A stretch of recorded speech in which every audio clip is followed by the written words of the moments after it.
Residents get a first look at how city resources will be funded next year. Mayor Satya Rhodes Conway has unveiled the first executive operating budget plans for 2026. Ellie La Liberté joins us now with what it means for your bottom line. Ellie?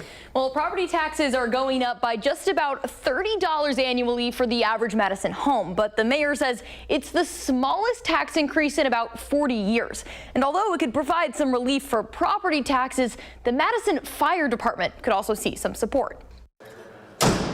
We feel like we've been under-resourced for a long time. Madison Fire Chief Chris Carbon says his staff are running out of steam. We had over 200 instances last year where we absolutely ran out of every last ambulance in the city. Right now, 9 out of 14 fire stations have an ambulance on site, but the proposed 2026 executive operating budget adds a 10th ambulance and 9 new paramedics. In terms of response capacity, adding another ambulance to the fleet in service 24/7 is going to give us that additional capacity to handle the increase in call volume. That increased call volume due to growing pains. Madison is adding close to 5,000 new residents every year, and that's expected to continue through 2030. Since 2005, MFD's calls for service have nearly doubled. Last year alone, Madison Fire Department responded to close to 44,000 incidents across our community.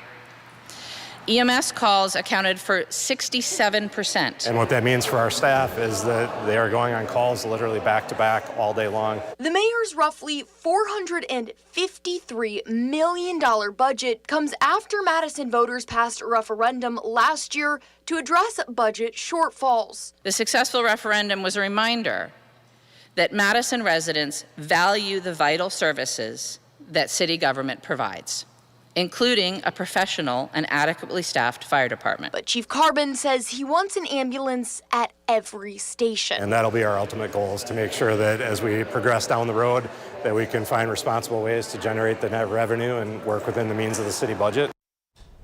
Now, this budget increases spending for the city by about 5% compared to last year's. That increase is partly from the 3% raises for some city employees and safety personnel. But this is not the final version. The budget still has to go through several finance committee sessions and common council hearings before the final budget is adopted in January.